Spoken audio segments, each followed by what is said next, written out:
So last Thursday we ended with this reaction coordinate activity. I decided not to hand it out, just make it more of an in-class activity. And we said if we're at this intermediate with a star, and we've got two different reaction pathways, reaction 1 and reaction 2, there's various ways of controlling which product you get. How did we control it again?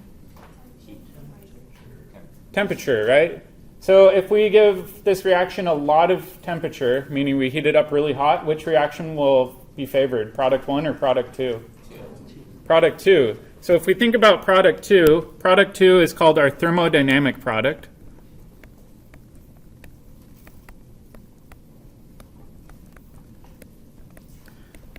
A thermodynamic product is always going to be your product that is lowest in energy or is most stable, right? And this is favored under high temperature conditions.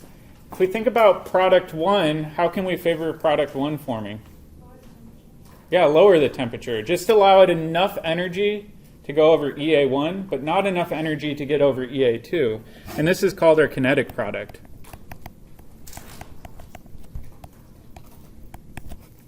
And let's make some notes. How can we favor formation of product 2? We said apply heat.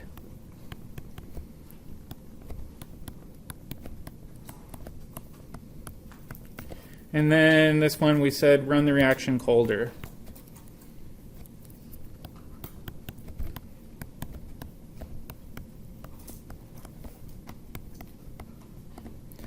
And let's go back and watch that video really quickly again. I feel like this does a nice job of explaining the process of what's occurring here. And I'm going to try to speed this up again. We'll do double speed.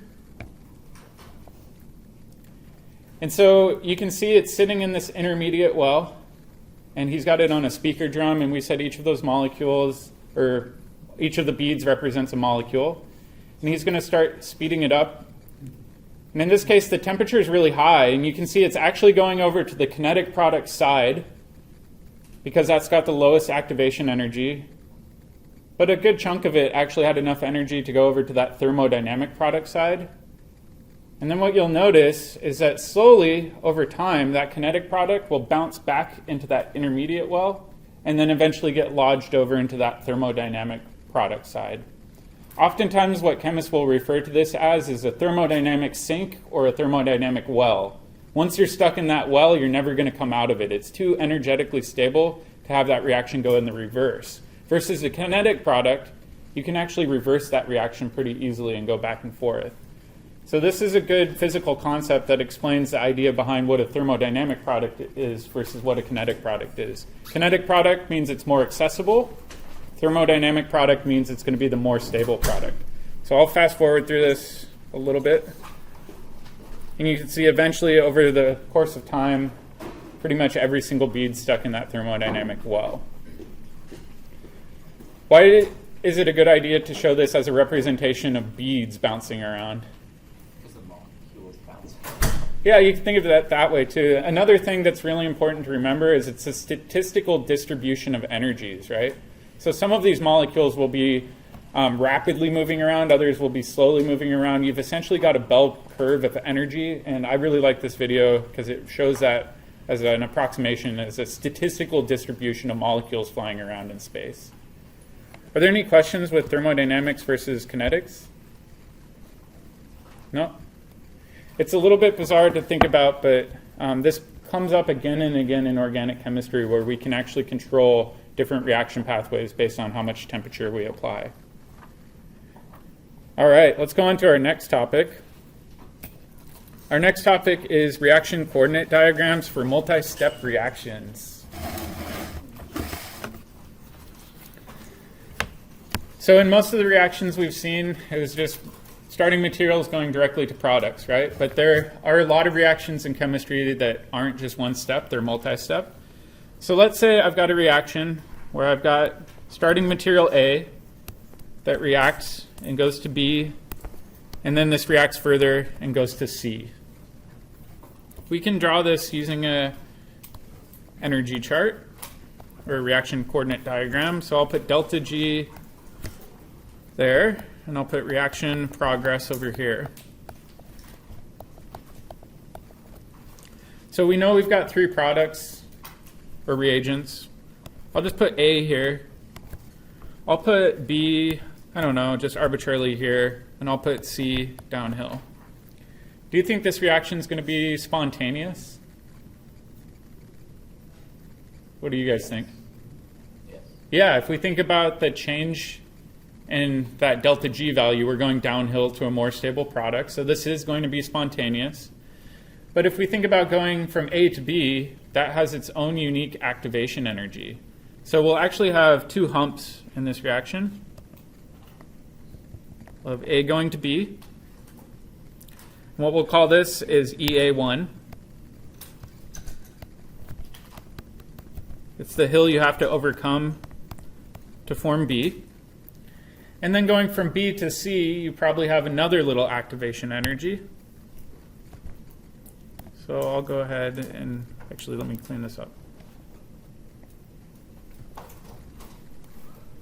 And we'll draw this in as EA2. So we've got EA1 here, and we've got EA2 over there. Both of these are activation energies. And what terminology would we use when describing B? Intermediate. An intermediate, right? So B is an intermediate.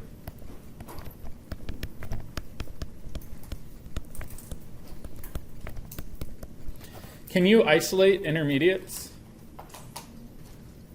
What do you guys think? Depending on the reaction. It depends on the reaction. If you're actually capable of trapping it in that kinetic state, you can actually isolate some of your intermediates and take a look at them. So intermediates are something that you can capture and potentially analyze. The other thing we have to consider are the tops of these hills. And we represent the top of the hill with a double dagger. So we've got that first double dagger, and then over here we've got a second double dagger. And what are these referred to as? Does anybody know? Transition states. So over here and right here, these are transition states.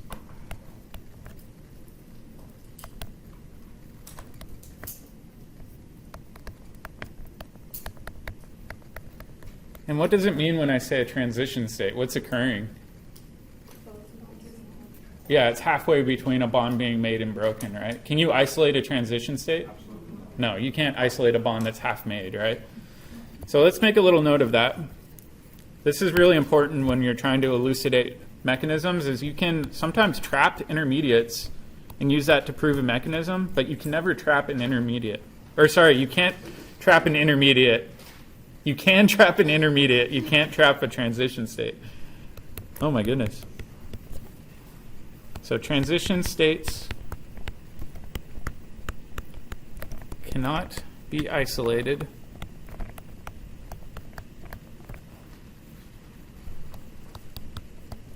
Their bonds are being made and broken.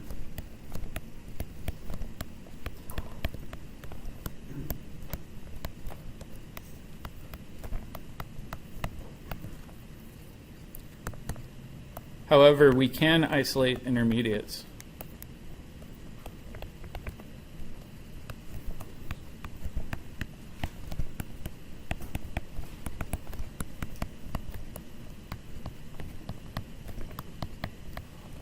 And depending on the reaction, some intermediates are much, much easier to isolate than others. It can be really challenging to isolate a very high energy intermediate, but as long as it's a relatively stable intermediate, there's a good chance you can isolate it and kind of trap it halfway through that reaction progress. There's another cool postulate that comes out of this theory, and this is called the Hammond postulate. Oops, there's two M's.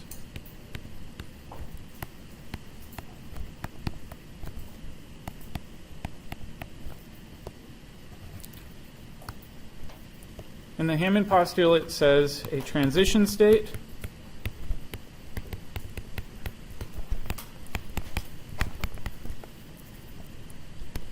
will more closely resemble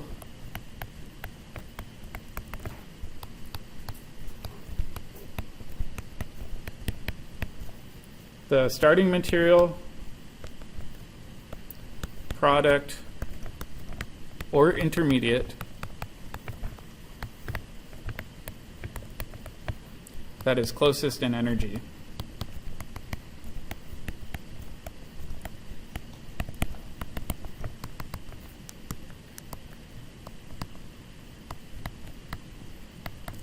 So let's take a look at what I mean by this, and I'll give an example reaction. Let's say I've got this reaction where this iodide is actually going to pop off. It's going to fall off that terp-butyl group. What products will we get out if we lose that iodide?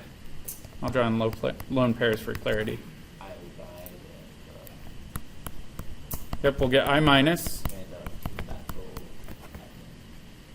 Will we get a neutral product out? Yeah, you'll get a carbocation, right? If we think about that carbon that the iodide was attached to, it lost both those electrons. That means we'll end up with a new intermediate that's actually a carbocation. So let's draw a reaction coordinate diagram for this. And I've got delta G here, and I've got my reaction. And I'm going to label these. And I'm just going to say, all right, this side's our starting material, this side's our product side. What do you think is going to be more stable, our starting material or our product? Starting material. So I'll put that down here. And I'll put my product up here.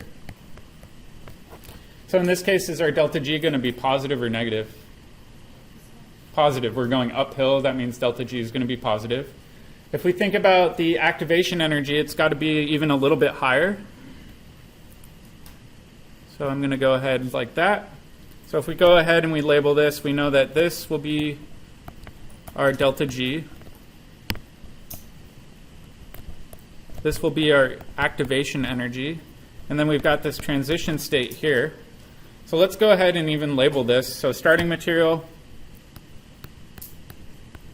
I've got my iodide still on.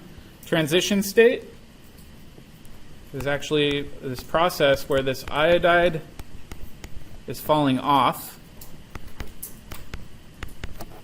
So this iodide that we have up here is actually now partial negative because it's halfway between a bond being made and broken.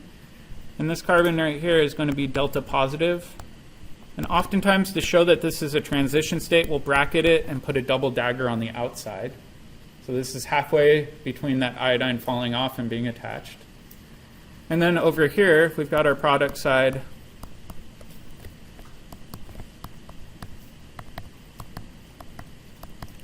Where it's now completely separated. All the Hammond postulate is saying is that transition state more closely resembles our product side than our starting material side. It seems really intuitive to say it. But the reasoning behind this is that carbon has partial positive character at that transition state versus our product that has full positive character. If you think about it, the full positive is much more similar to that partial positive than it is to a neutral compound. So really it's just comparing the stability of those two. It's a kind of generic abstract postulate, but it's a good way of thinking about your transition states. That at that transition state, that carbon is highly polarized and it's very partial positive. Are there any questions with this? No? All right, now we get to do the fun stuff.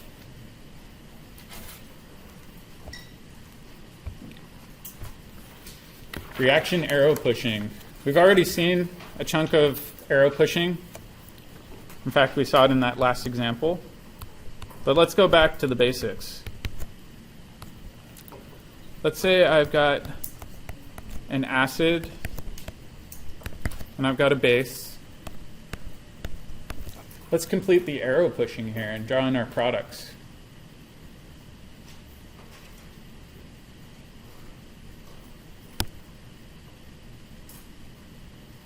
Acid-base reaction involves a proton transfer, right? So should I go like that? No. It's a very common mistake for organic students is to say, well, we're removing the proton. Shouldn't I show the arrow coming from the proton going to the base? No. You always start at electrons. So in this case, these electrons are going to grab this proton.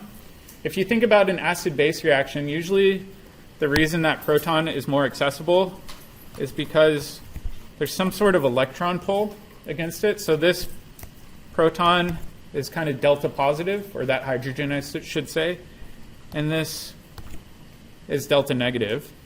All right, is that it? Yeah, so this covalent bond becomes a lone pair now on A. So now I've got HB positive. Perfect. So which one's going to be our nucleophile? Will it be our base or our acid? What does it mean to be a nucleophile, first of all? A nucleophile is something that donates electrons. It wants a partial positive, typically. An electrophile, on the other hand, wants electrons. So will our base be a nucleophile or electrophile? Nucleophile. So if we think about it, this base wants that partial positive.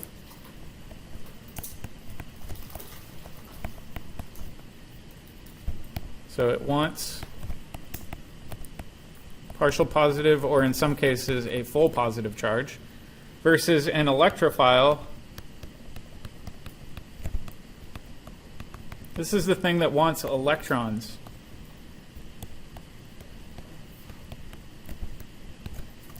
So in this case, you can see the electrophile is getting the electrons from the base, B, that lone pair is going over, versus our nucleophile is donating those electrons. And like I said in class when we were covering this, I said always show using arrows starting at your electron source. So always show movement of electrons. A common way of showing this is that you'll have your nucleophile, and the arrow always goes from the nucleophile to your electrophile. So this is our electron source, and this is our electron acceptor. This is commonly referred to as an attack. The nucleophile is the aggressor, the electrophile is the thing taking the electrons. So let's take a look at a handful, and I want to classify these as either nucleophiles, as sources of electrons, or electrophiles. So let's do this one first.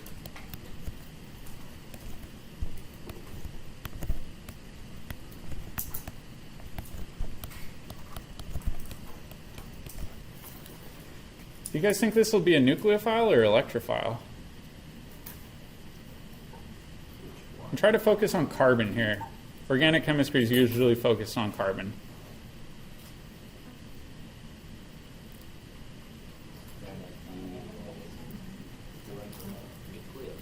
Well, let's think about the dipole here, right? Is carbon more or less electronegative than magnesium? It's way more electronegative. So in this case, there's a strong dipole. That means that this carbon, actually let me do this with color, is very electron rich. So now if we think about it, is it more likely to be a nucleophile or electrophile? Nucleophile, because we know that to be a nucleophile, you have to have an abundance of electron density. It's going to be your electron source. So in this case, this will be our nucleophile.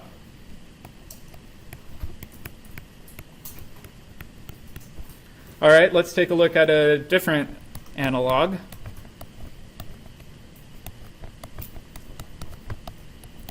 Is this going to be a nucleophile or electrophile? Yeah, the interesting thing in this case is now our dipole switch. Bromine's more electronegative than chlorine or carbon. That means that this is now electron deficient or electron poor. So this will be our electrophile. It wants to accept electrons from something else. All right, let's do some more. Let's think about just a generic compound like water.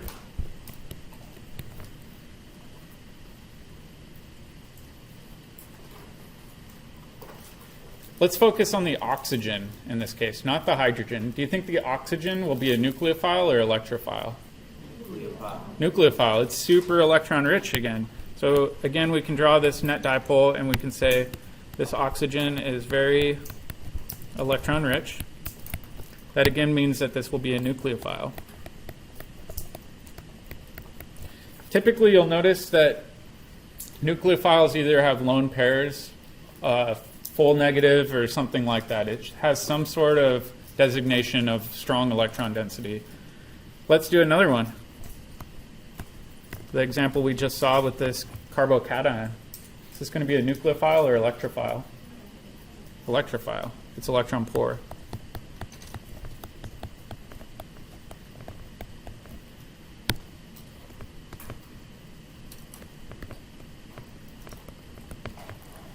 All right, let's do a couple more.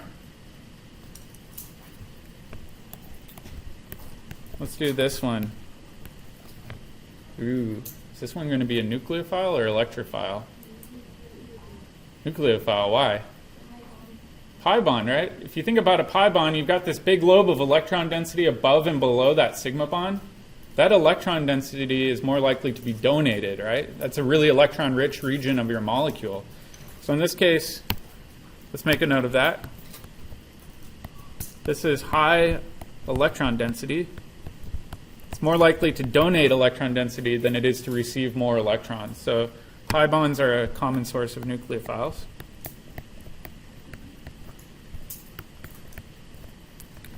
And then last but not least, let's do another one.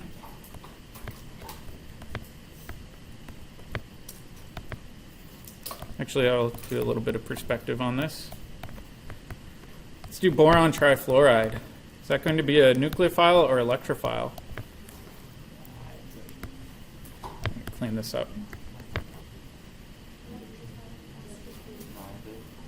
Ah, a little tricky. So we have to determine, does it want to accept electron density, or is it going to be donating electron density? What's unique with boron trifluoride? It's trigonal planar. What do you think? Exactly. You guys are remembering. This is great. We've got this vacant p orbital on boron trifluoride that really wants electron density. In fact, this boron doesn't have an octet of electrons. It'd be more than happy to accept additional electrons. So empty orbital is another way of being electron poor.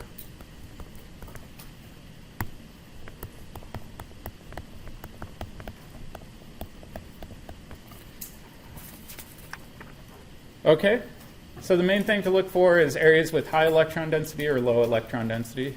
Yep. Was the first one we did? It's tough a little bit. One thing that's throwing me off is could you say that it could be an electrophile just because of the magnesium? Because it's pulling proton densities going away.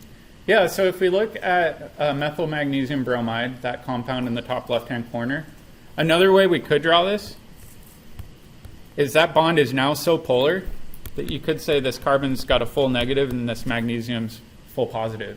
In this case, that carbon is so electron rich that it's going to act as a nucleophile. We're not really concerned with magnesium right now. It's just going to be our conjugate cation. Yeah. It'd be especially poor in terms of electrons, magnesium, because it has something more electronegative stealing as well. It's being attacked from both sides. Exactly. So the magnesium is very, very electron deficient. However, because it's going to be solvated well, it's not going to participate. As organic chemists, we are almost exclusively concerned with that top right-hand corner of the periodic table. Anything in that central transition metal area or to the far left-hand side is just kind of there. If you go on and take organometallic chemistry, you'll cover it more, but in this class we won't. All right, let's do a little practice.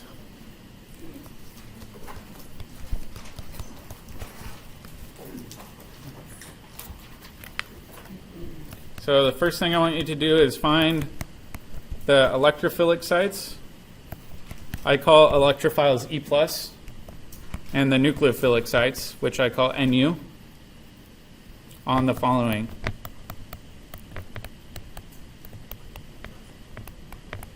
Okay, so we've got a boron here.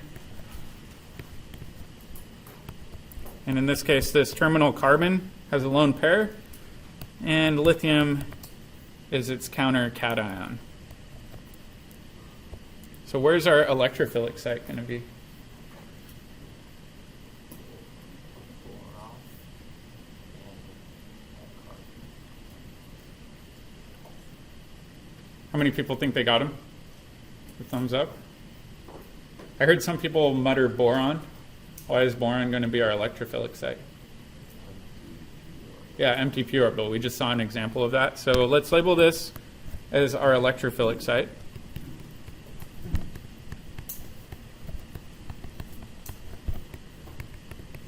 And our nucleophile is going to be what again?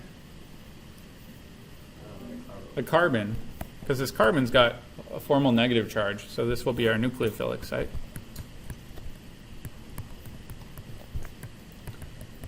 We know that our nucleophilic site wants to attack our electrophilic site, so let's complete this with arrows and then draw our anticipated product.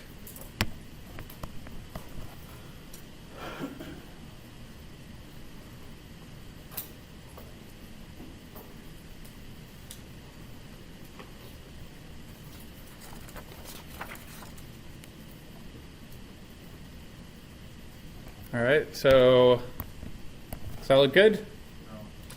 No. What's wrong? Yeah, exactly. We need to show our movement of electrons from our source, which is our nucleophile, to our depositing site, which is going to be our electrophilic site. So our product in this case is probably going to be some sort of ring system, right? Will it be a 5 or 6 membered ring? If we number it, I'd say that's carbon 1, 2, 3, 4, and 5. So it's got to be a 5-membered ring. Which one?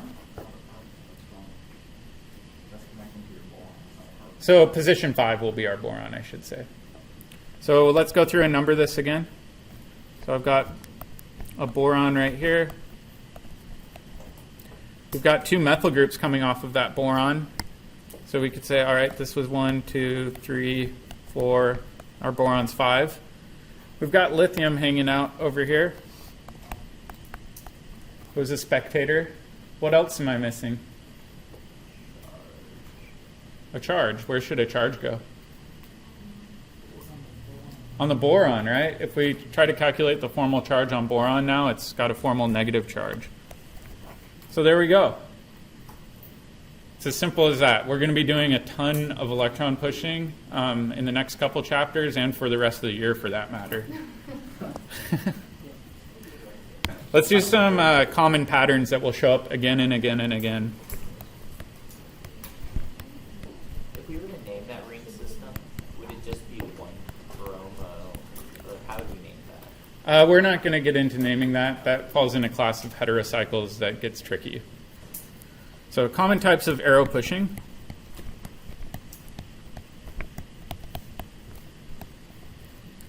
All right, the first type that we've got, we said already, is going to be a proton transfer.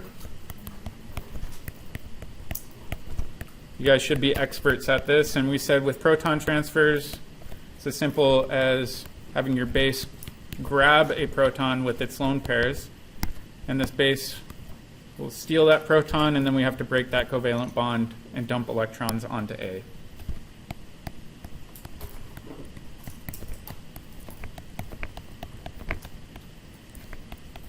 This is the fastest reaction in chemistry, and it will occur in almost every section that we cover. Number 2 is just a straight nucleophilic attack.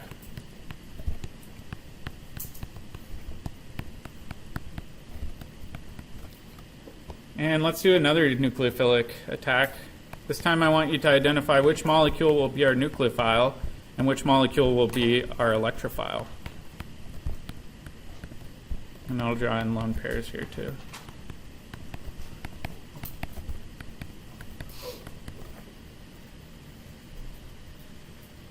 So what do you guys think? Will the water be the nucleophile or phosgene, that compound on the right? Let's look at phosgene first, that compound on the right. We know reactions like to happen at carbon centers. Is that carbon electron rich or electron poor? Super electron poor. In fact, it's got electron density being pulled away by both these chlorines and that oxygen. So that's super duper electron poor. That means it's most likely going to be our electrophile. And we know that over here we've got electron rich source on the lone pairs on our oxygen. So let's try to do our arrow pushing. We know our nucleophilic site, meaning that oxygen lone pair, is going to attack our electrophile. And am I done? What's wrong here? Yeah, if we stopped here, I'd have a Texas carbon. That makes me sad on the inside. So we've got to break a pi bond, just like with resonance, and kick electrons up to that oxygen. So when we do this, we can go ahead and we can say, all right, and we've got oxygen with an extra lone pair. That makes it negative. We've got 2 chlorines coming off.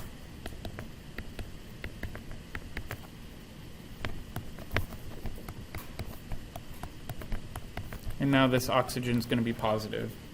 This will continue to react more, but it's a pretty simple nucleophilic attack onto our electrophile.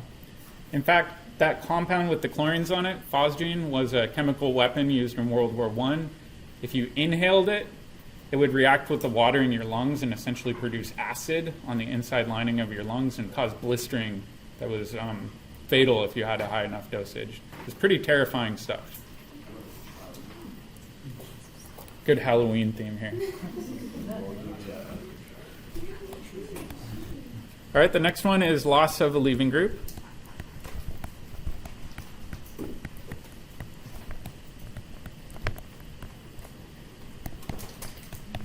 And what I mean by a leaving group is it's a stable conjugate base. So basically, it's something that falls off of your parent molecule but is stable on its own. So it'll fall off randomly. So let's draw an example of that we just saw already. So iodide can pop off here, and that results in a conjugate base that is iodide. And this is nice and stable on its own.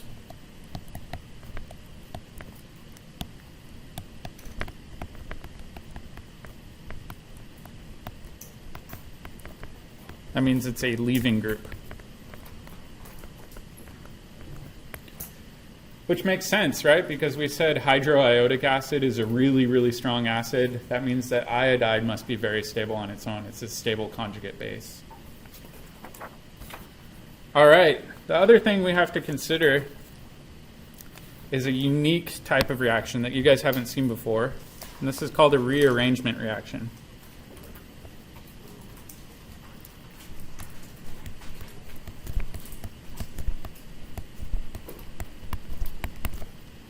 So let's take a look at a unique compound here, and let's say instead of the carbocation that we had first, that I've actually got a carbocation coming off the end.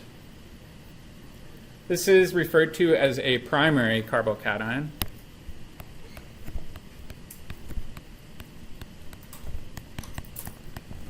And why do you think it's referred to as primary? Yeah, it's only attached to one other carbon. So primary carbocations are quite unstable. And we'll talk more about why they're unstable here in a minute. But because they're so unstable, they want to spontaneously rearrange into a more stable product. And the way of doing this is they have to grab something that's on the carbon next door. So if we think about next door, we've got this hydrogen, right?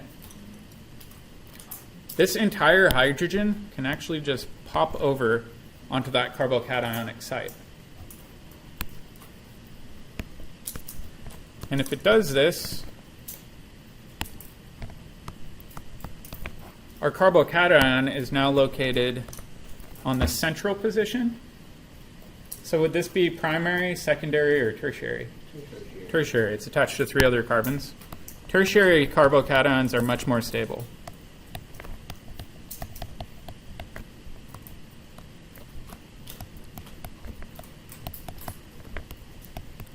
This is referred to as a 1,2 hydride shift.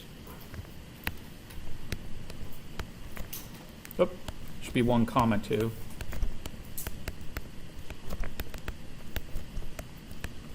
And the reason it's referred to as 1,2 hydride shift is it's between adjacent carbons, so carbons that are 1,2 in relation to one another. So another way of thinking about that is 1 and 2. Why don't we see 1,3 hydride shifts? Too far away. Yeah, it's too far away. If you think about that hydrogen that's right next to that carbocation, that electron cloud is in really, really close proximity to that carbocationic center. If we were 1,3 away, that hydrogen would just be too far to feel that carbocation and it couldn't migrate that far. Yep. Under those conditions, with it, that cloud being so close and that being so unstable, would you even see that in the first place, or would it just go to that? It would spontaneously rearrange very, very quickly, yeah. In fact, if there's a possibility of a rearrangement to a more stable carbocation, it will almost always occur. Let's take a look at another example. Oop. Let's say I've got this compound. Is this primary, secondary, or tertiary? This is a secondary.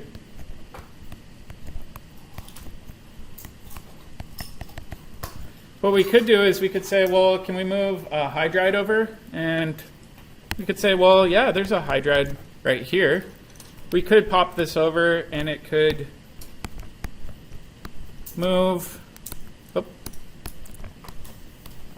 And I could move this hydride over to this position through a 1,2 hydride shift. Do you think that's going to happen? Yeah, exactly. This would be going to a primary carbocation. This is less stable. And that means that this reaction will not occur. You always do rearrangements to the more stable carbocation. You will never observe a rearrangement to a less stable carbocation. That's a non-spontaneous reaction. All right, what's another option then if we do need to rearrange this secondary carbocation? Yeah, move a methyl group, which is a little weird to think about. But we're not limited to just moving a hydrogen. We can actually move entire alkyl groups, whether that's a methyl group, an ethyl group, or any sort of other carbon group that's nearby. So what I'm going to do is just move this entire CH3 group. And I'll actually circle it with this kind of red dot. We're going to move that entire methyl group along with the covalent bond over to that next carbon over.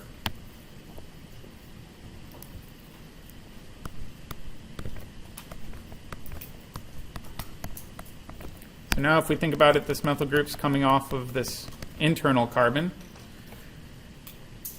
However, this carbon right here is now positive because it lost that methyl group. So in this case, we went from a secondary carbocation to a tertiary carbocation.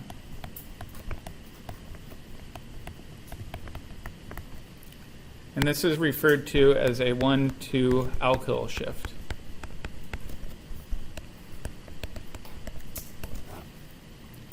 Like I said, these occur spontaneously, and if you have the option to rearrange into a tertiary or more stable carbocation, it will almost always occur. Does that make sense? So it's not really resonance when you're doing an alkyl shift, but No, it's hydride shift is kind of like a resonance almost of like that. with resonance, we never break sigma bonds. With rearrangements, we are breaking sigma bonds. So this is its own unique reaction as a rearrangement. All right, so let's quickly talk about the stability of carbocations and why tertiary carbocations are more stable. So in general, we said that our tertiary carbocation is more stable than our secondary.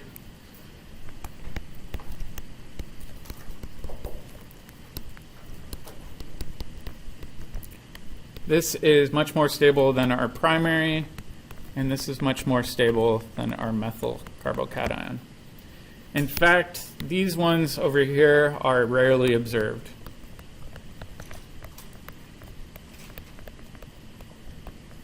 they're just so unstable, the chance of you overcoming an energetic hump to get there is just not very likely. And this has everything to do with something called hyperconjugation. But let's talk about hyperconjugation in terms of conjugation first.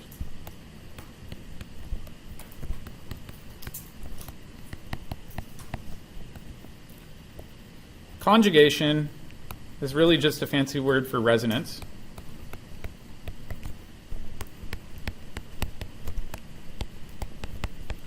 And we said resonance can stabilize carbocations by delocalizing a positive charge.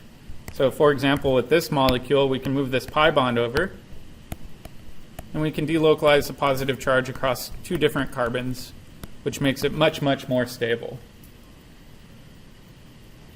Hyperconjugation is related to this, but without resonance.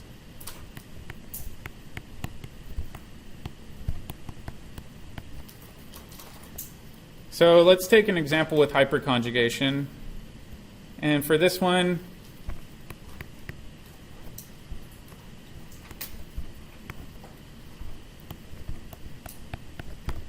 we're going to draw out the bond line structure. We've got, sorry, these shouldn't be hydrogens. I'll just label these R groups. We've got a carbocation, and the question is, why is this adjacent methyl group stabilizing?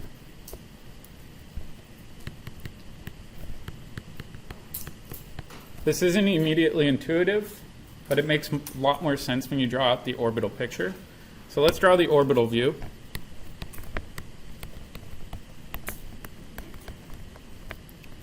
One common mistake is people will say that methyl groups or alkyl groups are electron donating. They're not. That's a misnomer. They're stabilizing, but they're not electron donating. So let's draw out this carbon. And this time the methyl group to the left, I'm actually going to draw out a couple of the hydrogens. And let's think about this for a second. What's the hybridization of the carbon with the methyl group? sp3. So what I could do is I'll just go over here and I'll draw a lobe. And this is our sp3 lobe. And out here I've got a hydrogen that's overlapping with it, so I'll just put hydrogen right here. All right, what about on this carbon? What's the hybridization? sp2, right? Which means we've got a leftover p orbital. So let's draw this as a green color. So this is our empty p orbital. And if you think about it, that empty p orbital is desperate for electron density. It really wants some sort of neighboring group to contribute stability to that empty orbital. And in fact, that sp3 lobe that's nearby is weakly interacting. So what we'll do here is we'll draw this using a little dash line.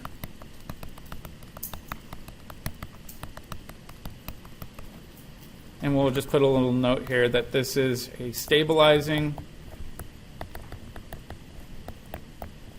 interaction. It's similar to 2 p orbitals overlapping and forming a pi bond, but in this case you can't form a true pi bond. It's kind of a pseudo stabilization, but not a true pi bond reaction. Because if you did form a pi bond, you would actually violate the octet rule. So really all hyperconjugation is a stabilizing interaction by adjacent alkyl groups. So alkyl groups,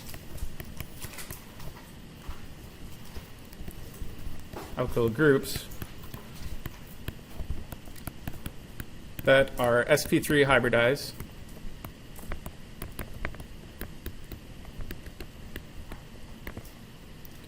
can stabilize adjacent carbocations.